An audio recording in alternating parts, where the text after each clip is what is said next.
పురాణ వర్ణన పైకి కనబడుతున్న కథనం నిత్య జీవన సత్యమని భాగవత లీలల అంతరార్థం.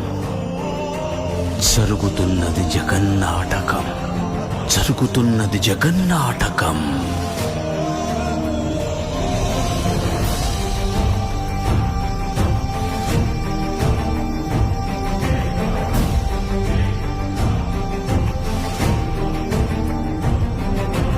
చెలియలి కట్టను తెంచుకొని విలయము విజృంభించునని ధర్మమూలమే మరచిన జగతిని యుగాంతమెదురై ముంచునని సత్యవ్రతునకు సాక్షాత్కరించి సృష్టి రక్షణకు చేయూతనిచ్చి నావగ త్రోవను చూపిన మత్స్యం కాలగతిని సవరించిన సాక్ష్యం.